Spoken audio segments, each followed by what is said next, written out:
Halo semuanya, pada pertemuan hari ini kita akan mendiskusikan tentang polarisasi, di mana ini referensinya Ibu ambil dua, satu dari Griffiths dan satu dari Administer. Di mana dari Griffiths nanti kita akan mempelajari hal-hal yang dasar, lalu aplikasinya itu akan kita lihat di Administer. Pada pertemuan yang lalu itu kita mendiskusikan tentang apa yang terjadi jika ada suatu material dielektrik itu diletakkan pada suatu medan listrik. Dan ada dua hal yang terjadi di sini, yaitu yang pertama, jika bahan dielektrik tersebut itu terdiri dari atom netral, maka dia akan membentuk momen dipol yang kecil. Ini sudah kita bahas sebelumnya. Dan yang kedua, jika bahan tersebut merupakan molekul yang polar, yang dia memang berupa dipol sebelumnya, maka dipol-dipol permanen yang ada di bahan tersebut akan mengalami torsi akibat adanya kuat medan listrik. Nah, ini semuanya itu bisa hilang jika kuat medan listrik di mana tempat kedua bahan tersebut itu hilang ataupun tidak ada lagi. Selanjutnya di sini kita akan membahas bahwa dua kejadian yang disebutkan di atas itu akan menghasilkan nilai yang sama, bahwa akan ada dipol-dipol kecil searah E yang timbul dan akan menghilang jika E tersebut juga hilang dari daerah yang terdapat bahan tersebut. Katakanlah seperti ini. Ini adalah material dielektrik yang terletak antara dua pelat yang berjarak D, di mana di sini terdapat molekul-molekul polar. Nah, jadi molekul-molekul polar ini awalnya itu karena dia memang berupa dipol-dipol listrik secara alami, maka bentuknya tidak beraturan seperti ini sebelum adanya kuat medan listrik yang diberikan di daerah ini. Tetapi ketika ini dihubungkan dengan suatu sumber tegangan, di mana ini menjadi kutub positif dan ini menjadi kutub negatif, akan timbul adanya medan listrik yang arahnya itu keluar dari kutub positif dan masuk ke kutub negatif. Sehingga dipol-dipol listrik yang tadinya tidak beraturan itu akan menjadi beraturan dan searah dengan si E tersebut. Oleh sebab itu, materi yang seperti ini itu kita katakan mengalami polarisasi atau terpolarisasi.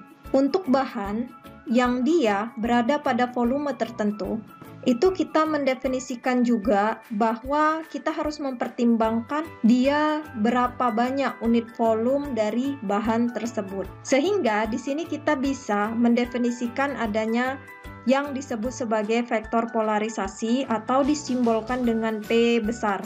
Dan dia juga merupakan besaran vektor. Berkenaan dengan tadi yang Ibu jelaskan, kita melihat lebih jelas lagi bagaimana sebenarnya vektor polarisasi atau P yang kita bahas sebelumnya. Kembali lagi ke materi ataupun bahan yang kita letakkan di antara dua keping konduktor, di mana bahan dielektrik ini itu kan dia memiliki N dipol-dipol ataupun ada N atom-atom netral atau N molekul-molekul polar yang berada di dalam delta V.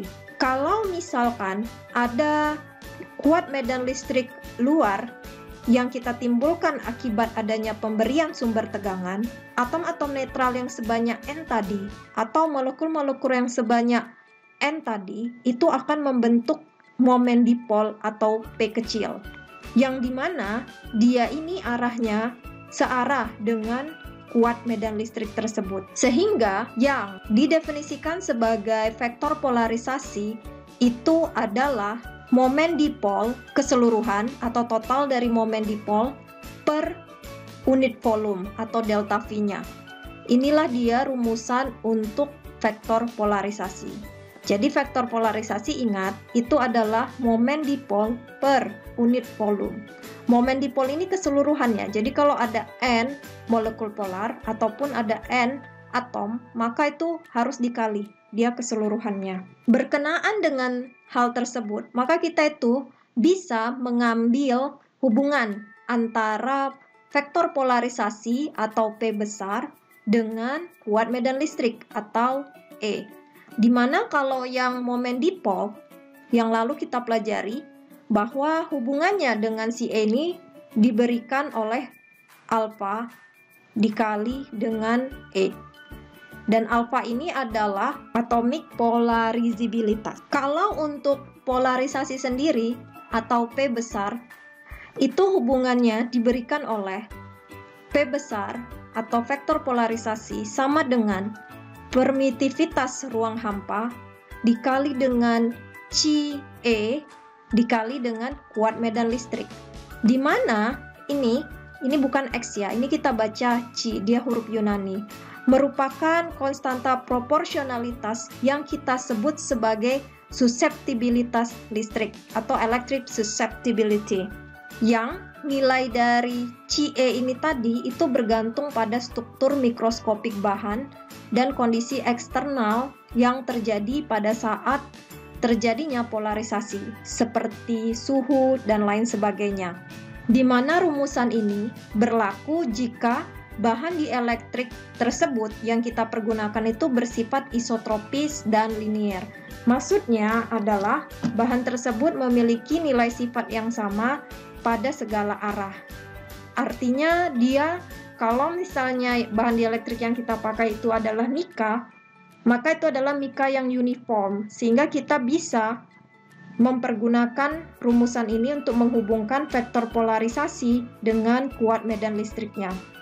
Dan pada mika sendiri itu Chi E-nya itu hanya satu, karena Chi E tadi bergantung pada struktur mikroskopik bahan. Jadi kalau bahannya campuran, maka ini juga akan hasil dari campuran tersebut. Berkenaan lagi dengan vektor polarisasi yang kita bahas sebelumnya atau P besar, kita dapat menjelaskan tentang adanya electric displacement. Ini dia adalah istilah dari buku Griffiths ya.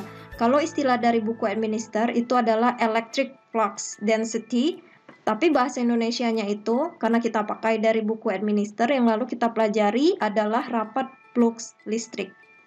Di mana rapat flux listrik ini merupakan vektor yang mengambil arah dari garis-garis flux listrik dan dia disimbolkan dengan D. Jadi electric displacement ini disimbolkan dengan D, atau ini kalau dalam Administer dan yang kita pelajari lalu disebut sebagai electric flux density atau rapat flux listrik. Di mana flux listrik sendiri, Ibu ingatkan kalian, adalah garis-garis khayal dari medan listrik.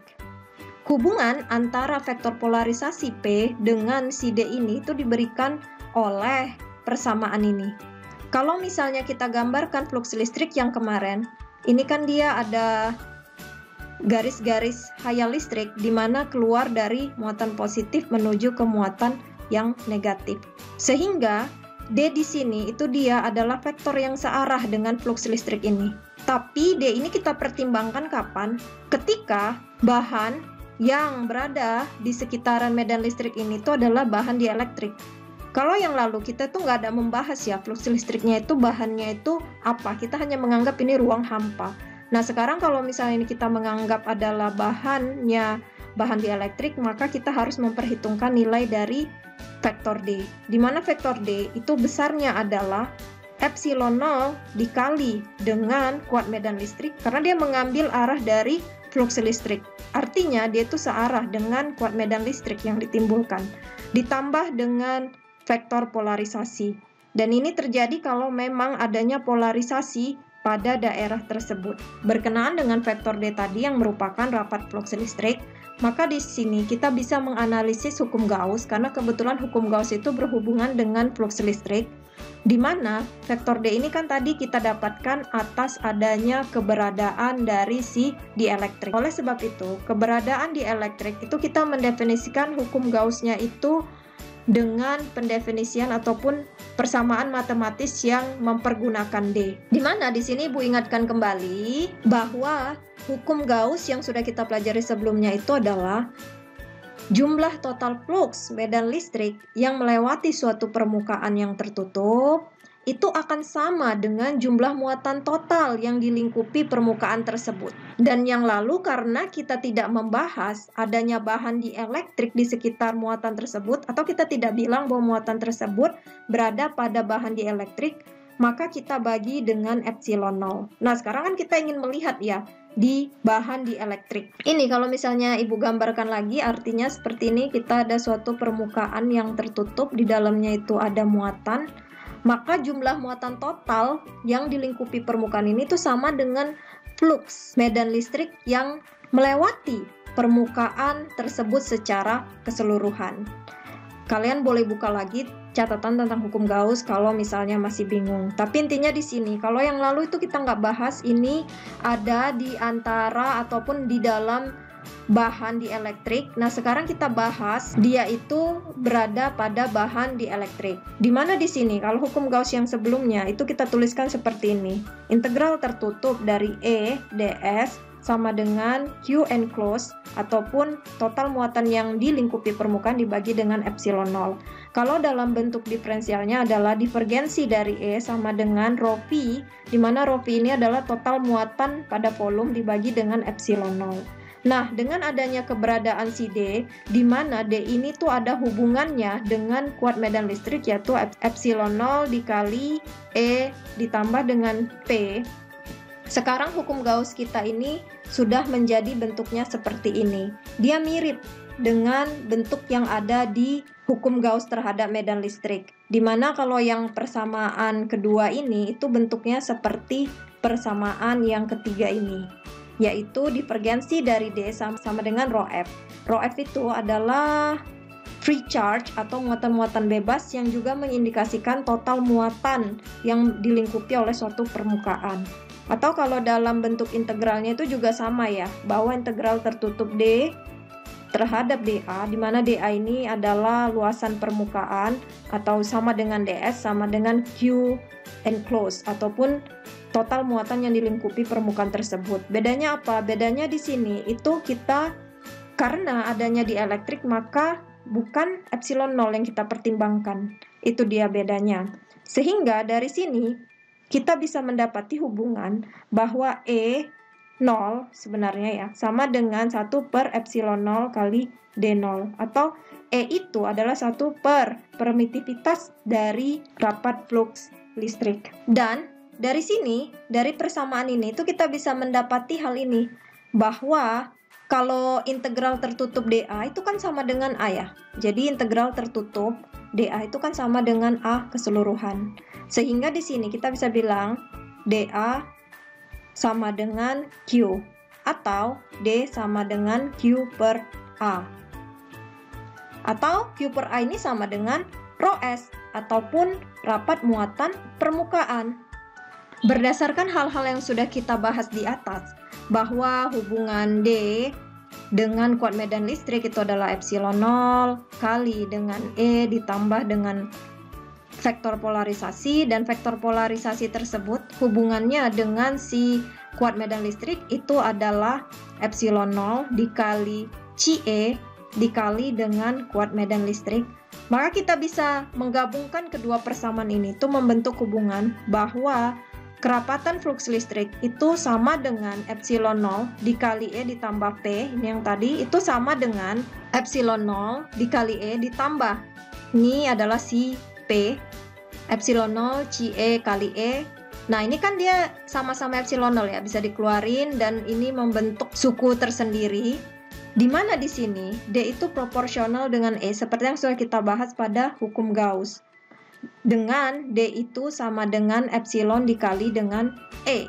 Sehingga kita mendapati dari persamaan ini bahwa si D sekarang adalah epsilon 0 1 ditambah Ce dikali dengan E, dan D ini sendiri itu adalah ini epsilon dikali dengan E.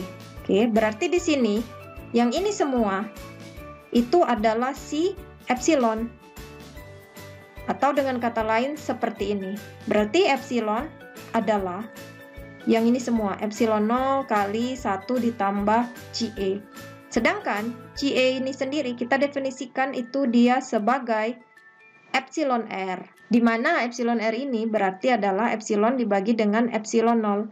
Atau dengan kata lain di sini, epsilon itu adalah epsilon R dikali epsilon 0. Nah, epsilon R inilah yang kita sebut sebagai permitivitas relatif atau konstanta dielektrik dari suatu bahan, yang dia nilainya itu sudah diberikan berdasarkan hasil eksperimen. Berbeda bahan, dia akan memiliki nilai konstanta dielektrik yang berbeda, seperti kalian lihat pada tabel berikut ini.